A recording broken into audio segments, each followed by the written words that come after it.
സാധനം മേടിക്കാൻ ഒരുങ്ങി നിൽക്കുവാണ്. അപ്പോൾ കറി വെച്ചിട്ട് പോകാമെന്ന് വെച്ചു വൈകിട്ടത്തേന്. അപ്പോൾ ആ പരിപ്പ് കറി ഞാൻ പറഞ്ഞിട്ടുണ്ടായിരുന്നില്ല, വേവിച്ചിട്ടുണ്ട്. അത് ഇനി എണ്ണ ഒഴിച്ചു, കടുക് ഇട്ടിട്ടുണ്ട്. കടുക് നേരത്തെ ഇട്ടു,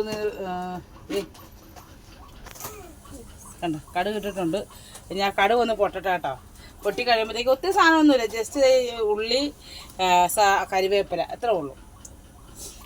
അതിനിടയ്ക്ക് ഇതൊന്ന് ഏറ് കളഞ്ഞൊന്ന് നോക്കാം വെന്തോന്ന്. വെന്തിട്ടുണ്ട്, നന്നായിട്ട് വെന്തിട്ടുണ്ട്. നന്നായിട്ട് വെന്തിരിക്കണം. ഇനി അതൊന്ന് താളിച്ചെടുത്താൽ മതി.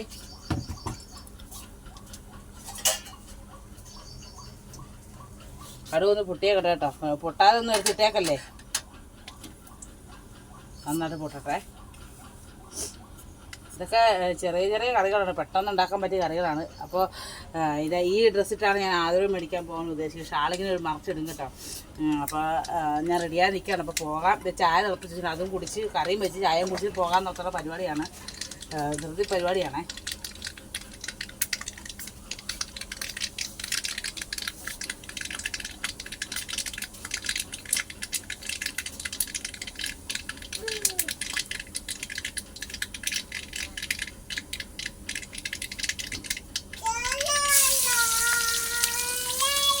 ഉള്ളിയും എല്ലാം ഇട്ടിട്ടുണ്ട്. ഇട്ടൊന്ന് ഇളക്കി കൊടുക്കുക. ഇതിങ്ങനെ ഒന്ന് ഇളക്കിയൊക്കെ കൊടുക്കുക. ഒന്ന് അത് സെറ്റായി വരട്ടെ കേട്ടോ. ചായ തരാം. സുണ്ടപ്പൻ ചായയും പഴംപൊരി മേടിച്ചിട്ടുണ്ട്, ബ്രെഡ് ബജ്ജി മേടിച്ചിട്ടുണ്ട്. അത് കണ്ടപ്പോൾ സുണ്ടപ്പൻ ചായ വേണം എന്ന് പറഞ്ഞാൽ ഭയങ്കര അലപ്പാണ്. അപ്പോൾ ഞാൻ പോകുന്നതിന് മുന്നേ ചായ കുടിക്കാൻ മഴയെന്ന് പറയുന്നുണ്ട്. അപ്പോൾ ചായ കൊടുത്താൽ പിന്നെ നിങ്ങളെ കാണിക്കാൻ പറ്റില്ല. അപ്പോൾ കറിയും ചായയും ഒരുമിച്ച് നടക്കില്ല. അവിടെ എന്നാൽ കറി റെഡിയാക്കി വെച്ചിട്ട് നമുക്ക് പഴംപൊരി കഴിക്കാം. ഞാനിപ്പോൾ ചിലർ മുളക് പൊടി ഒക്കെ ഇടും കേട്ടോ. മുളക് പൊടി ഇടുന്നതാണ് ഇച്ചിരി നല്ലതെന്ന് തോന്നുന്നു.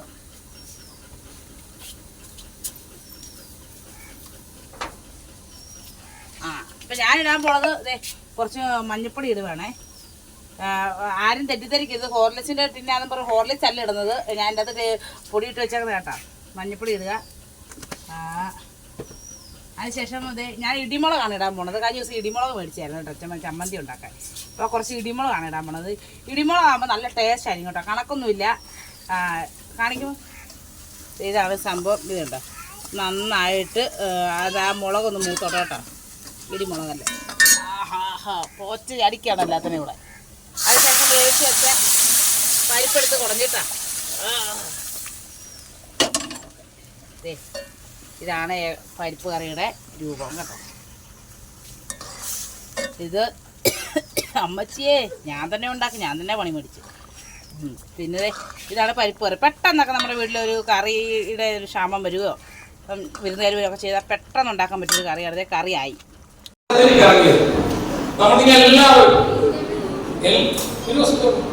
എല്ലാവരും അപ്പാതോട് വോട്ട് ചെയ്തു. ഒരു രാഷ്ട്രീയമോ ജാതിയോ മതമോ നോക്കാതെ അരൂർ ഗ്രാമപഞ്ചായത്തിലെ പിന്നെ ഞാൻ പ്രോഗ്രാം തുടങ്ങി കുറച്ച് സമയം കഴിഞ്ഞപ്പോഴാണ് ചെന്നത്. അതിൻ്റെതായ എനിക്കൊരു ചെറിയ ചമ്മലും ചളിപ്പൊക്കെ ഉണ്ട്. അത് സമാധാനത്തിൽ ഞാൻ മാറി നിൽക്കുകയാണ് കേട്ടോ. കാരണം സുണ്ടപ്പം ഭയങ്കര അലമ്പായിരുന്നു വീട്ടിൽ കിടന്നത്. എനിക്ക് പോകാൻ പറ്റാത്ത പോലെ കിടന്ന് അലമ്പും വഴക്കും ബഹളമായിരുന്നു. അവിടെ താമസിച്ചൊക്കെ പോയി. പിന്നെ തിരി തെളിയിക്കാനുള്ള പരിപാടിയാണ്. അപ്പോൾ ഫാൻ കറങ്ങുന്നത് കൊണ്ട് തിരി തെളിയിക്കാൻ പറ്റുന്നില്ല. അങ്ങനെ പിന്നെ തിരി തെളിയിക്കാൻ ചടങ്ങ് എന്ന് പറഞ്ഞൊരു ചടങ്ങ് വെച്ചു. അവിടുത്തെ വാർഷികമായിരുന്നു കേട്ടോ. 11ാം വാർഡിൻ്റെ വാർഷികമായിരുന്നു. വാർഷികത്തോടനുബന്ധിച്ച് നടത്തിയ പരിപാടിയിലാണ് എനിക്കിങ്ങനെ ഒരു ആദരവ് കിട്ടിയതും. നമ്മൾ കുന്നേൽ നൗഷാദ് എന്ന് പറയുന്നത് നമ്മുടെ ചന്ദ്രൂർ നാട്ടിലെ ഒരു അറിയപ്പെടുന്നൊരു മനുഷ്യനാണ്. പിന്നെ നമ്മുടെ 11ാം വാർഡിൻ്റെ മെമ്പറാണ്. എല്ലാവരോടും നല്ല ബഹുമാനമുള്ളൊരു മനുഷ്യനാണ്. അങ്ങനെ കാര്യങ്ങളൊക്കെ നടന്നു പോയി സന്തോഷമായിട്ട്. സത്യം പറഞ്ഞാൽ ഓരോ പഞ്ചായത്ത് അംഗങ്ങളെല്ലാം തിരി തെളിയിക്കുന്നു. എല്ലാവരും ഇങ്ങനെ ചെയ്തുകൊണ്ടിരിക്കുന്ന സമയത്ത് ഞാൻ വിചാരിച്ചില്ല കേട്ടോ, എന്നെ വിളിച്ചൊരു തിരി തെളിയിക്കാൻ പറയുമെന്നൊന്നും ഞാൻ മനസ്സിൽ പോലും ചിന്തിച്ചിട്ടുണ്ടായിരുന്നില്ല. ഇങ്ങനൊരു കിട്ടിയ അവസരം തന്നെ, ഇങ്ങനൊരു ഇത്രയും വലിയ വലിയ ആൾക്കാരുടെ കൂടെ സ്റ്റേജിൽ ഇരിക്കാൻ പറ്റിയത് തന്നെ വലിയൊരു കാര്യമായിട്ടാണ് ഞാൻ കരുതുന്നത്, എന്നെ സംബന്ധിച്ചിടത്തോളം. കാരണം ഞാൻ ഇങ്ങനെയൊക്കെ പോയിട്ടുണ്ടെങ്കിലും ഇപ്പോൾ ഇവരൊക്കെ ഇരിക്കുന്ന പോലെ ഈ താഴത്തെ കസേരയിൽ ഇരുന്നുള്ള പരിചയമൊക്കെ എനിക്കുള്ളൂ. ഇത് ആദ്യമായിട്ടാണ് ഇത്ര സ്റ്റേജിലൊക്കെ കയറി എന്ന് ഇരുന്നപ്പോൾ തന്നെ നമ്മുടെ കിളി പോയ ഒരു ഇതായിരുന്നു എനിക്കിത്. ഭയങ്കര സന്തോഷവും സങ്കടവും കരച്ചിലും ഒക്കെ വന്നിട്ടുണ്ടായിരുന്നു എനിക്ക്. അവിടെ നിന്നപ്പോൾ എൻ്റെ ചേർത്തിമാരൊക്കെ എന്നെ കണ്ണുകൊണ്ട് കാണിച്ച് മോളെ കരയല്ലേ എന്നൊക്കെ എന്നെ കണ്ണുകൊണ്ട് കാണിക്കുന്നുണ്ടായിരുന്നു. അത്രയ്ക്ക് സങ്കടം വന്നിട്ടുണ്ടായിരുന്നു എനിക്ക്. എന്നാ വെച്ചാൽ ഇത്രയും വലിയ ആൾക്കാരെ കൂടെ ഇത്രയും വലിയ സ്റ്റേജിലിരിക്കുകയും അവർ തിരിതെളിയിക്കുന്നതിൻ്റെ ഒപ്പം തന്നെ എന്നെ തിരിതെളിയിക്കാൻ വിളിക്കുകയൊക്കെ ചെയ്തപ്പോൾ എനിക്ക് ആകെ കയ്യിൽ നിന്ന് പോയി നിൽക്കുകയായിരുന്നു. ഞാൻ കരയണോ വേണ്ടയോ എന്നുള്ള ഗദ്ഗതത്തിൽ ഇരിക്കുമോ. ഗദ്ഗതത്തിൻ്റെ ഇതാ വന്നാണ്ട് അടിപൊളി സാധനമല്ലേ വന്നത്. ഗദ്ഗതമായിരുന്നു കൂടുതലും വന്നത്. തിരിതെളിയിക്കുന്ന ചടങ്ങ് നടന്നുകൊണ്ടിരിക്കുകയാണ്. ഒത്തിരി പേരുണ്ടായിരുന്നു. തിരി ഓരോന്നായിട്ട് തെളിയിച്ചുകൊണ്ടിരിക്കുകയാണ്. അപ്പോൾ എൻ്റെ ഫ്രണ്ടിൽ ചുവന്ന തട്ട വിട്ട് എനിക്ക് ഇട്ടാ നീ ചെല്ലുന്നു പറയും എന്നെ പിടിച്ച് തള്ളുകയായിരുന്നു. അപ്പോൾ എനിക്കൊരു ചമ്പലും വിഷമവും കൊണ്ട് ഞാൻ പിന്നെ മാറി. നീ തിരിഞ്ഞ് നോക്കാൻ ചേർത്തി എൻ്റെ ചേർത്തി കേട്ടോ. ആ ചേർത്തിയാണ് എൻ്റെ കുഞ്ഞുങ്ങളെയൊക്കെ നോക്കുന്നതും വളർത്തുന്നതൊക്കെ. പിന്നെ എന്നെ വിളിച്ച് തിരി കളിക്കാൻ പറയും. സത്യം പറഞ്ഞാൽ എൻ്റെ കൈയും കാലൊക്കെ വിറച്ചിട്ട് സന്തോഷവും സഹിക്കാൻ മേലാതെ ഇരുന്നുകൊണ്ടാണ് ഞാനത് ചെയ്യുന്നത്. അതുകൊണ്ട് എനിക്ക് പറഞ്ഞു തരികയാണ് നൗഷാദ്, നീ കത്തിച്ചോ, നീ 1 or 2 കത്തിച്ചോ, നീ ധൈര്യമായിട്ട് കത്തിച്ചോളാണ് നൗഷാദ് എൻ്റെ അടുത്ത് പറഞ്ഞത്. അപ്പോൾ എനിക്ക് ആകെ സത്യം പറഞ്ഞാൽ നിയന്ത്രണം വിട്ട് ഇന്നാണ് ഞാനതെല്ലാം ചെയ്യുന്നത്. മലയാളികളുടെ ഹാസ്യ കലാകാരിയായി മാറിയ നമ്മുടെ പ്രിയപ്പെട്ട നാട്ടുകാരി ശ്രീമതി സുബിയെ ആദരിക്കുന്നതിന് വേണ്ടി ബഹുമാനപ്പെട്ട വാർഡ് മെമ്പർ ശ്രീമാൻ നൗഷാദ് കുന്നേൽ അവരുടെ സ്നേഹാദരപൂർവ്വം ക്ഷണിക്കുന്നു. അങ്ങനെ അവരെന്നെ ക്ഷണിച്ചു. നൗഷാദൊക്കെ എൻ്റെ അടുത്ത് ഇപ്പറേ വന്ന് നിൽക്കാൻ പറഞ്ഞു. സത്യം പറഞ്ഞാൽ എല്ലാവർക്കും കണ്ടാൽ അറിയാൻ പറ്റുമായിരിക്കും, എൻ്റെ നെഞ്ച് പൊട്ടി തകർന്ന് നിൽക്കുകയാണ് ഞാൻ. എനിക്ക് എൻ്റെ നാട്ടുകാരെനിക്ക് ഒരു ആദരവ് തരിക എന്ന് പറഞ്ഞാൽ തന്നെ ഏറ്റവും വലിയ സങ്കടമുള്ള കാര്യമാണ്. കാരണം അവരെ കണ്ട എനിക്ക് കരയണമെന്നാണ് കേട്ടോ കൈസ്. അതൊക്കെ എനിക്ക് സങ്കടം സഹിക്കാൻ പറ്റുന്നുണ്ടായിരുന്നില്ല. കാരണം എൻ്റെ കൂടെ എൻ്റെ ഇഷ്ടത്തിന് ഞങ്ങൾ അടിച്ചു പൊളിച്ച് നടന്ന തൊഴിലുറപ്പുകാരും എന്നെ സ്നേഹിക്കുന്ന നാട്ടുകാരും എല്ലാവരുമാണത്. എന്നെ അവരത് ഒരുപാട് സപ്പോർട്ട് ചെയ്തിട്ടുള്ള ആൾക്കാരാണ് ഇവരെല്ലാവരും. അപ്പോൾ പെട്ടെന്ന് അവരുടെ കയ്യിൽ നിന്ന് ഒരു ആദരവൊക്കെ കിട്ടിയപ്പോൾ എനിക്ക് ആകെ തകർന്നു പോയി. ഞാൻ ഭയങ്കര കരച്ചിലായിരുന്നു. ഞാനത് നിങ്ങൾ മാറി നിന്ന് കരയും, അതാരും കാണുന്നില്ല, അതൊന്നും ഞാൻ ആരെയും കാണിച്ചില്ല. അപ്പുറം മാറി നിന്ന് കരയുന്നു, അത്രയ്ക്ക് സങ്കടമായിരുന്നു. പിന്നെ ഇതിപ്പോൾ ഏറ്റവും നന്നായിട്ടുള്ള അയൽക്കൂട്ടത്തിനുള്ള ഒരു അവാർഡാണ് ഇപ്പോൾ കൊടുത്തുകൊണ്ടിരിക്കുന്നത്. ഏറ്റവും നല്ല 11ാം വാർഡിൽ ഏറ്റവും നന്നായിട്ട് പ്രവർത്തിക്കുന്ന അയൽക്കൂട്ടത്തിനുള്ള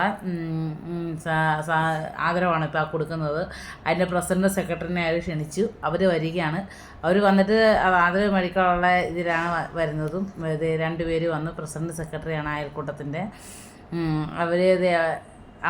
അവർക്ക് നമ്മുടെ പഞ്ചായത്തിലെ പ്രധാനപ്പെട്ട ഒരു മേഡമാണ്. അവർ ആദരവ് കൊടുക്കുകയാണ്.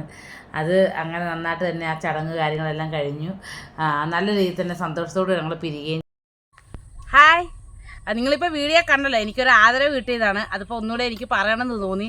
അതുകൊണ്ടാണ് ഞാൻ ഇതിൻ്റെ കൂടെ തന്നെ ഒരു വീഡിയോ എടുക്കാമെന്ന് വെച്ചത്. എനിക്ക് നമ്മുടെ അരൂർ പഞ്ചായത്തിൽ 11ാം വാർഡിൽ നിന്ന് കിട്ടിയൊരു ആദരവാണ്. പൊന്നാടയും കിട്ടിയിട്ടുണ്ടായിരുന്നു. ഇത് ഇട്ട് എൻ്റെ മേത്തോട് പൊതിച്ച് തന്നതാണ്. ഇത് കിട്ടിയേക്കുന്നത് എവിടെയെന്ന് വെച്ചാൽ അരൂർ പഞ്ചായത്ത് 11ാം വാർഡ് ADSൻ്റെ സ്നേഹാദരവ്. ഇതാണ് എനിക്ക് കിട്ടിയ ഇത്. എനിക്ക് ഒത്തിരി നന്ദി പറയാനാണ് കൂടുതലും ഞാൻ ഇത് വീഡിയോ എടുത്തത്. 11ാം വാർഡിലെ ADS പ്രസിഡന്റ്, സെക്രട്ടറി, അംഗങ്ങൾ, പിന്നെ അവരുടെ 11ാം വാർഡിലെ എല്ലാ അയൽക്കൂട്ടക്കാരും ഉണ്ടായിരുന്നു. അവർക്കെല്ലാവർക്കും എൻ്റെ ഹൃദയം നിറഞ്ഞ നന്ദി അറിയിക്കുകയാണ്. പിന്നെ ഏറ്റവും കൂടുതൽ എനിക്ക് അഭിമാനം തോന്നിയ കാര്യം എന്നാന്ന് ചോദിച്ചാൽ കുന്നേൽ നൗഷാദ് കട കയ്യിൽ നിന്നാണ് എനിക്ക് ഈ ആദരവ് കിട്ടിയത്. പുള്ളിയാണ് എന്നെ ആദരിച്ചത്. അതെനിക്ക് ഒത്തിരി സന്തോഷമുണ്ട്. കാരണം നമ്മുടെ 11ാം വാർഡിൽ ഒത്തിരി വികസനം കൊണ്ടുവന്നൊരു മനുഷ്യനാണ്. എനിക്ക് ഒത്തിരി ബഹുമാനം പണ്ടേ ഉള്ളതാണ്. പുള്ളിയെ കാണുമ്പോൾ തന്നെ ഞാൻ ഇങ്ങനെ ഒന്ന് നിൽക്കും. കാരണം അത്രയും ബഹുമാനം എനിക്ക് നൗഷാദിക്കോടെ കാണുമ്പോഴത്തേക്കും. കാരണം പാവങ്ങൾക്ക് വേണ്ടി ഒത്തിരി കഷ്ടപ്പെടുന്ന ഒരു മനുഷ്യനാണ് നൗഷാദിക്ക. എന്തൊരാപത്ത് വന്നാലും ഇപ്പം ഞാൻ 10ാം വാർഡിൽപ്പെട്ട ആളാണെങ്കിൽ കൂടി നമ്മൾ പഞ്ചായത്തിൽ ഒരു ആവശ്യത്തിന് ചെന്നാൽ നൗഷാദിക്ക എന്താണ് മോളെ, എന്താ വേണ്ടത്, എന്താണ് കാര്യം, നമ്മളെ തിരക്കി അതിൻ്റെ കാര്യങ്ങളൊക്കെ നമുക്ക് ചെയ്തു തരും നൗഷാദിക്ക. അത്ര ഒരു പാവം മനുഷ്യനാണ്. നമ്മുടെ പാവങ്ങളുടെ ചങ്കിടിപ്പാണ് നൗഷാദിക്ക. എനിക്ക് ഭയങ്കര ഇഷ്ടവും ബഹുമാനമാണ് നൗഷാദിക്കനെ. അപ്പോൾ നൗഷാദിക്കയുടെ കയ്യിൽ നിന്ന് എനിക്ക് ഇങ്ങനെ ഒരു ആദരവ് കിട്ടിയതിൽ ഞാൻ ഒത്തിരി അഭിമാനിക്കുന്നു. ഞാനപ്പോഴത്തേക്കും ഞങ്ങൾക്ക് എന്നോട് കൈകൊട്ടിക്കളി ഉണ്ടായിരുന്നു. അന്ന് ആ പ്രോഗ്രാമിൽ തന്നെ ഞാനൊരു കൈകൊട്ടിക്കളി പ്രോഗ്രാം, ഞങ്ങൾക്കൊരു ഗ്രൂപ്പുണ്ട്. അപ്പോൾ അതിൻ്റെ കൈകൊട്ടിക്കളി ഉണ്ടായിരുന്നു. അപ്പോൾ തന്നെ ഞാൻ നൗഷാദിക്കയുടെ മേടിച്ചപ്പോൾ നൗഷാദിക്ക ഞാൻ ഇങ്ങനെ കളിക്കാനായിട്ട് പൊക്കോട്ടെ എങ്ങനെയാണെന്ന് ചോദിച്ചപ്പോഴത്തേക്കും മോളെ നീ പോയി തകർക്കടി, നിൻ്റെ കൂടെ ഞങ്ങളുണ്ട്, നീ ധൈര്യമായിട്ട് മുന്നോട്ട് പോക്കോ, നമ്മളെല്ലാവരും ഉണ്ട് നിൻ്റെ കൂടെ എന്ന് പറഞ്ഞ് എൻ്റെ ഇങ്ങനെ ചേർത്ത് പിടിച്ച് നൗഷാദിക്ക. എൻ്റെ ആ ഒരു ചേർത്ത് പിടിക്കൽ സത്യം പറഞ്ഞാൽ എനിക്കൊരു അവാർഡ് പോലെ തന്നെ തോന്നി. കാരണം ഒന്നും അല്ലാതിരുന്ന് എന്നെ എല്ലാവരും അംഗീകരിക്കുന്നുള്ളതിൽ ഏറ്റവും സന്തോഷിക്കും ഞാൻ. കാരണം ഈ നമ്മുടെ നാട്ടുകാർക്കറിയാം ഞാൻ എന്താണ് എങ്ങനെയായിരുന്നു എന്ന് എല്ലാവർക്കും അറിയാം. അപ്പോൾ ആ സ്ഥാനത്ത് എന്നെ ഇതുപോലൊരു ആദരവ് വന്ന് സ്നേഹിച്ചിരിക്കുന്ന നാട്ടുകാർക്കും എല്ലാവർക്കും എൻ്റെ ഹൃദയം നിറഞ്ഞ നന്ദി അറിയിക്കുന്നു. വാർഡിലെ ADCകാർക്കും അതിൻ്റെ അംഗങ്ങൾക്കും പ്രസിഡന്റ് സെക്രട്ടറി അയൽക്കൂട്ടക്കാർക്കും എല്ലാവർക്കും പിന്നെ നമ്മുടെ നൗഷാദിക്കും ഞാൻ നന്ദി പറഞ്ഞുകൊണ്ട് നിർത്തുവാണ്. എൻ്റെ ചാനൽ ആരും കാണാത്തതുകൊണ്ട് സബ്സ്ക്രൈബ് ചെയ്യുക, ലൈക്ക് അടിക്കുക, കമൻ്റ് അടിക്കുക. Thank you.